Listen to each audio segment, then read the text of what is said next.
बिस्मिल्लाहिर्रहमानिर्रहीम। अस्सलामुअलैकुम। क्योंकि विद मोहनी के साथ मैं हूँ मोहनी अरशद।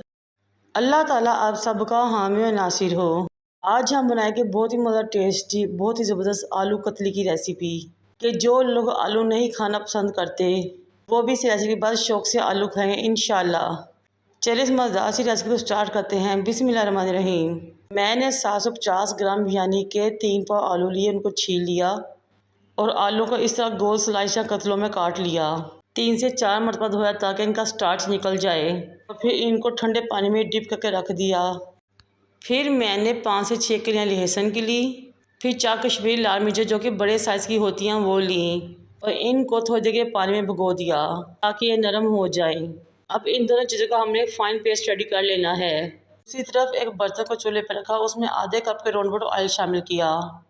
जब ऑयल गर्म हुआ तो फिर मैंने इसमें 1 टीस्पून ज़ीरा शामिल किया ताकि वो फ्राई हो जाए। 3 से 4 हरी मिर्चें उनको बारीक काटा इसमें शामिल कर दिया और 4 सेकंड के लिए फ्राई किया।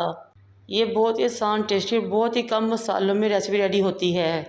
फिर आलू के कटे हुए स्लाइसेस को इसमें शामिल कर दिया। हमने आलू को ज़ीरे और हरी मिर्च के साथ 3 से 4 मिनट तक फ्राई करना है, यहाँ तक कि ये हल्के से क्रिस्पी हो जाएं। गर्मी के लिहाज से बहुत ही कम मसाले में रेडी होने वाली रेसिपी है। फ्लेम इसके नीचे मीडियम टू लो रहेगी। जितनी देर में आलू पकेंगे, फ्राई होंगे, 2 से 3 टमाटर लेंगे, फाइन चॉप करेंगे, उसमें शामिल कर देंगे। आप चाहे तो पेस्ट भी शामिल कर सकते हैं, लेकिन फाइन चॉप टमाटर इसके लिए बेस्ट हैं। अब टमाटरों के साथ आलू को 3 से 4 मिनट तक फ्राई करेंगे। इस स्टेज में मेरी आपसे रिक्वेस्ट है कि मेरे चैनल को लाइक करें, शेयर करें, सब्सक्राइब करें और बेल आइकन को टच करें ताकि मेरी तमाम वीडियोज़ आप तक पहुँच सकें। जब आलू और टमाटर अच्छे तरीके से फ्राई हो जाए और इनका पानी खुश्क हो जाए तो 1 टीस्पून नमक, थोड़ी सी हल्दी और कश्मीरी लाल मिर्च और लहसुन का पेस्ट रेडी करेंगे, इसमें शामिल कर देंगे। ये मिर्च तीखी और तेज़ नहीं आती बल्कि सिर्फ कलर होता है। इस रेसिपी में यही मिर्च जाती है, दूसरी लाल मिर्च पाउडर नहीं शामिल होता। लाल मिर्च पाउडर से वो फ्लेवर टेस्ट नहीं आता जो इस मिर्च से इस रेसिपी में आता है। अब इसमें हम आधा कप के राउंड पर पानी शामिल करेंगे और अच्छे तरीके से मिक्स करेंगे ताकि तमाम पानी इक्वली बैलेंस हो जाए, स्प्रेड हो जाए, फैल जाए आलू में। कवर करेंगे और 5 से 7 मिनट के लिए छोड़ देंगे पकने के लिए, इतनी देर के लिए कि आलू गल जाएं। जब मैंने 7 मिनट बाद चेक किया तो इसमें पानी भी मौजूद था और आलू भी गल चुके थे।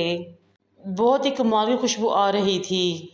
अगर आप चाहें तो थोड़ी सी फ्लेम हाई करके पानी को ड्राई भी कर सकते हैं और बिल्कुल खुश्क आलू भी बना सकते हैं, लेकिन ये जूसी और थोड़े से ग्रेवी और सॉस वाले अच्छे लगते हैं। इसलिए मैं इसी स्टेज पे इसको डन करूँगी और इसमें हरा धनिया डालूंगी ढेर सारा और मिक्स करूँगी।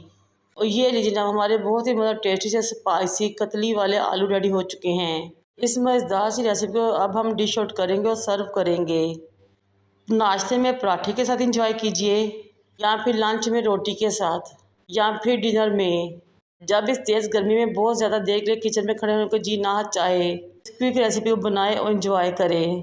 लहसुन और कश्मीरी लाल मिर्च के इस्तेमाल से इसका टेस्ट बहुत ही मुनफिक यूनिक आएगा इंशाल्लाह। मेरे कहने पर इस रेसिपी को बनाइएगा और मुझे अपने फीडबैक से आगाह कीजिएगा। ये बनते ही बहुत मज़ा और टेस्टी है। इस मज़े से रेसिपी बनाएं, एंजॉय करें। मुझे और मेरे वालिदैन को दुआ में याद रखें। अल्लाह हाफिज़।